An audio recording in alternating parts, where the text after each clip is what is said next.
আসসালামু আলাইকুম রহমতুল্লাহি ওবরকাতুহু। সম্মানিত দর্শক, বর্তমান ডক্টর মোহাম্মদ ইউনূসের নেতৃত্বে যে অন্তর্বর্তীকালীন সরকার ক্ষমতায় আছে, ক্ষমতা নেওয়ার পর থেকে গত ৯ মাসে ক্রমাগতভাবে একটি সরকারের যে সূচকগুলো থাকে, সুস্থতা, সবলতা, সক্ষমতা, সব সূচকেই সরকার ক্রমশ নিম্নের দিকে যাচ্ছে। একটি রাষ্ট্র পরিচালনার জন্য সরকার ক্ষমতায় এসে যে সকল জটিলতা দূর করে এবং সেই জটিলতা দূরের উপরে কিন্তু সেই সরকারের সফলতা নির্ভর করে। এই সরকার ক্ষমতায় আসার পরে জটিলতাগুলো দূর না করে বরং অনেকগুলো জটিল সমস্যা ধামাচাপা দেওয়ার চেষ্টা করেছে, অনেকগুলো জটিল সমস্যা নিয়ে খেলাধুলা করার চেষ্টা করে চলেছে এবং নিজেরা অনেকগুলো সমস্যা তৈরি করে ফেলেছে। এর ফলে সরকারের বিরুদ্ধে জনমত এখনো পর্যন্ত রাস্তায় নামেনি। তবে সরকারের যারা স্টেক হোল্ডার, রাজনৈতিক দল, এই রাজনৈতিক দলগুলোর মধ্যে সবচেয়ে গুরুত্বপূর্ণ যে রাজনৈতিক দলগুলো রয়েছে, যারা আগামীতে সরকার গঠন করবে, তারা সবাই এখন সরকারের সঙ্গে দা কুমড়ার সম্পর্কে চলে গিয়েছে। আওয়ামী লীগকে নিষিদ্ধ করা হয়েছে। এখন নিষিদ্ধ করার ফলে এই দলটি জলে স্থলে অন্তরিক্ষে তাদের সর্বশক্তি দিয়ে বর্তমান সরকারকে নাস্তানাবুদ করার চেষ্টা করবে। অন্যদিকে আওয়ামী লীগকে মোকাবেলা করার জন্য তাদের একমাত্র যে অ্যাসেট, শক্তি, সেই শক্তিটা ছিল বিএনপি। বিএনপির সঙ্গে সরকার সেই সম্পর্কটা স্থাপন করেনি, করতে পারেনি, অথবা বিএনপিও সরকারের সঙ্গে একটি কৌশলগত সম্পর্ক স্থাপন করতে চায়নি বা করেনি। ফলে এই দুইটি পক্ষের মধ্যে, অর্থাৎ বিএনপি এবং সরকারের মধ্যে যে অন্তর্নিহিত সমস্যা, প্রথমে এই সমস্যাগুলো ছিল সাইকোলজিক্যাল, মানসিক, তারপর এই সমস্যাগুলো চলে আসে বাস্তব সমস্যায়। এখন এই সমস্যাগুলো এত ব্যাপক আকার ধারণ করেছে যে এক পক্ষ অন্য পক্ষকে পরাজিত করা ছাড়া কোনো উপায় নেই। যেমন ধরুন, সারা বাংলাদেশে বিএনপির বিরুদ্ধে ঢালাও চাঁদাবাজি, মব সৃষ্টি, মামলাবাজি, জমি দখল থেকে শুরু করে যে সকল কর্মকাণ্ড এমনকি আওয়ামী লীগ করেনি, সে সকল কর্মকাণ্ডের যে বিস্তর অভিযোগ জমা হয়েছে। এখন এই সমস্যাগুলো নিয়ে যদি সরকার একটি ক্র্যাশ প্রোগ্রাম করে, তাহলে রীতিমতো কান্নার রোল শুরু হয়ে যাবে। প্রতিটি ইউনিয়ন, প্রতিটি উপজেলা থেকে শুরু করে সারা বাংলাদেশ মিলে 10 থেকে 15,000 যদি বিএনপির নেতা এবং কর্মীকে গ্রেপ্তার করা হয়, এলাকাতে লোকজন আনন্দে রীতিমতো সরকারের জন্য তালি বাজাবে। আর এই যে সর্বনাশটা বিএনপির ঘটেছে, এটা কিন্তু বিএনপি ইচ্ছে করে করেনি। বিএনপির প্রথম দিকে যে রাজনৈতিক অবহেলা, বা তারা এত দ্রুত ঘটনাগুলো ঘটে গেছে যে এটাকে সাংগঠনিকভাবে মোকাবেলা করা, বা ওই সময়টিতে সরকারের কর্তা ব্যক্তির সঙ্গে একত্রে বসে যেভাবে আইন শৃঙ্খলা রক্ষা করার ব্যাপারে বিএনপির দায়িত্ব কর্তব্য ছিল, সেই কাজগুলো না করে তারা জামাতের সঙ্গে প্রতিযোগিতা করে পুলিশের কয়জন কর্মকর্তা নিজেদের পক্ষে ভেড়ানো যায়, কতজন আওয়ামী লীগের কর্মকর্তাকে সরিয়ে নিজেদের দলীয় কর্মকর্তাকে সেখানে ঢুকানো যায়। একইভাবে বড় বড় ব্যাংক, বিমা, শিল্প প্রতিষ্ঠান, টেলিভিশন স্টেশন, অর্থাৎ কর্পোরেট জগৎ এবং জাতীয় জগতের যে লাভ ক্ষতি, এই বিষয়গুলো তারা সরকারের সঙ্গে, এনসিপির সঙ্গে এবং জামাতের সঙ্গে পাল্লা দিয়ে কাজগুলো করেছে। কিন্তু দেশের প্রত্যন্ত অঞ্চলে, জেলা শহরের বাইরে, গ্রামগঞ্জে বিএনপির যে সর্বনাশ হয়েছে, এমন সর্বনাশ জামাত কিংবা অন্য কোনো রাজনৈতিক দলের হয়নি। ফলে কি হলো, মানুষ সবসময় প্রেজেন্ট টেন্সকে স্মরণ করে। তারা এখন স্মরণ করছে যে বিএনপি তাদেরকে এই দুর্ভোগ দুর্দশার মধ্যে ফেলছে। কিন্তু কেন এই দুর্ভোগ দুর্দশা হলো, অতীতে কেমন ছিল, আওয়ামী লীগ এর চেয়ে বেশি খারাপ কাজ করেছে কিনা, এই বিষয়গুলো এখন জনগণ ভাবতেও চাচ্ছে না, মানতেও চাচ্ছে না। এর মধ্যে অর্থনৈতিক দুরবস্থা, বেকারদের যে সংখ্যা এটা বেড়ে যাওয়া এবং অভাবের কারণে গ্রামে যে চুরিচামারি এই জিনিসগুলো মারাত্মকভাবে বেড়ে যাওয়ার কারণে পুরো দায়িত্বগুলোই মূলত বিএনপির উপর পড়েছে। এখন সরকারের হাতে এটা একটা অস্ত্র এবং আগামীতে যে সকল বিকল্প চিন্তা করা হচ্ছে ক্ষমতার, সেটা ইউনূস সাহেবের পরিবর্তে যদি অন্য কেউ আসেন, সেক্ষেত্রেও এই কর্মগুলো বিএনপির জন্য একটা বিস্ফোরা হয়ে থাকবে। আর বিএনপি সেই জিনিসটি টের পাওয়ার কারণেই সর্বশক্তি দিয়ে তারা চাচ্ছে যে দ্রুত একটি নির্বাচন করে ক্ষমতা লাভ করে তারপর সেই যে অপারেশন ক্লিন হার্টের মতো একটি অপারেশন পরিচালনা করে তারপর নিজ দলের নেতাকর্মীদেরকে শায়েস্তা করা, দলীয় শৃঙ্খলা ফিরিয়ে আনা এবং জনগণের মধ্যে স্বস্তি ফিরিয়ে আনার জন্য এই মুহূর্তে তাদের ক্ষমতা দরকার। এটা হলো রূঢ় বাস্তবতা।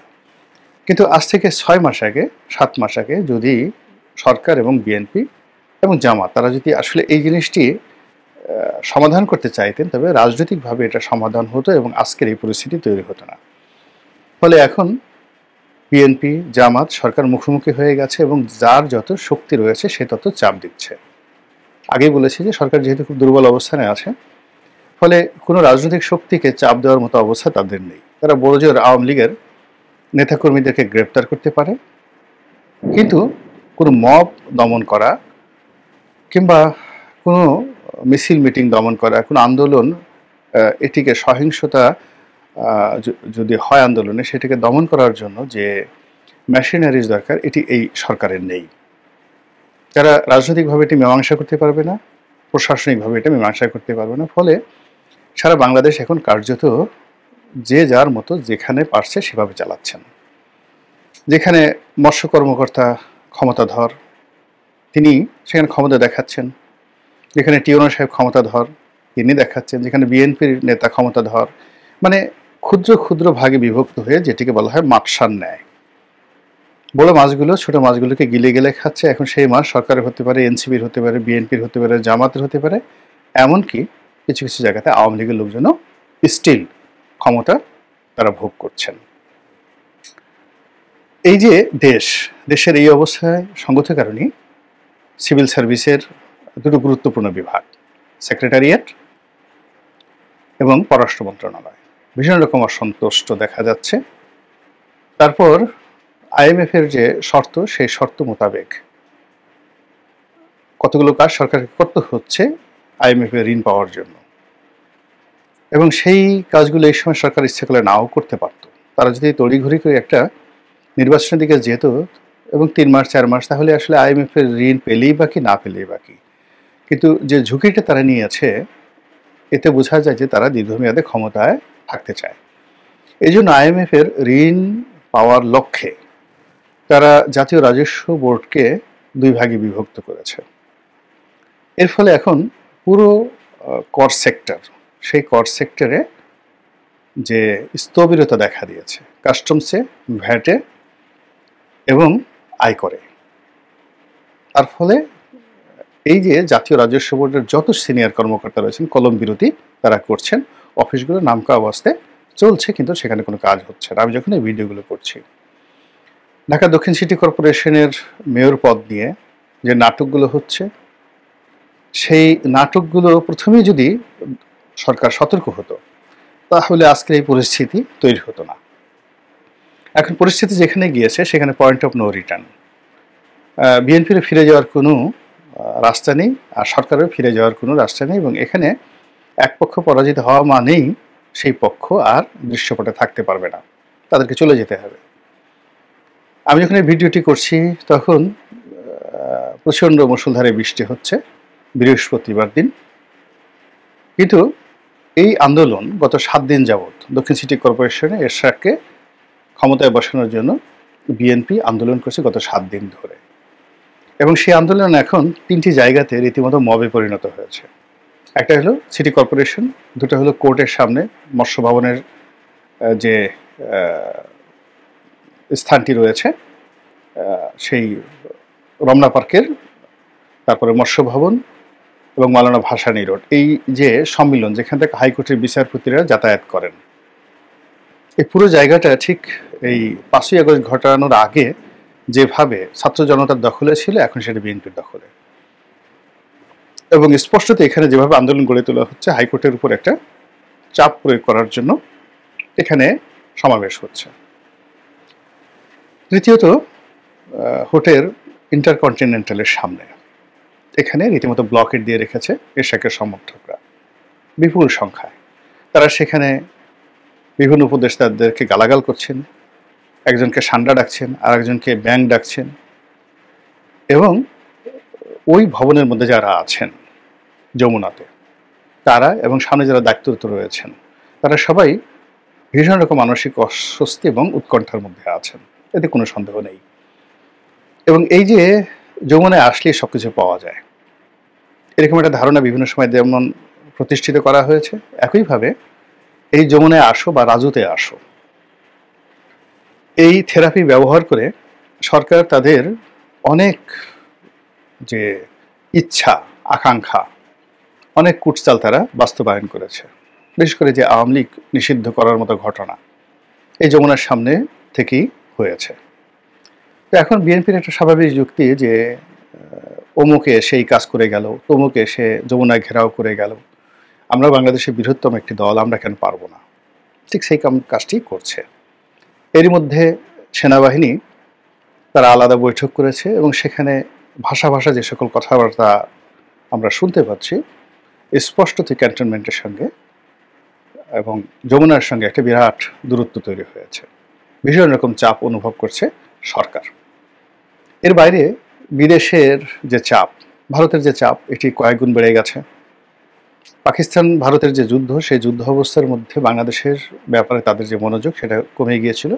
এখন সেই মনোযোগ মানে শতভাগ ইউনূস সরকারের বিরুদ্ধে ব্যবহৃত হচ্ছে।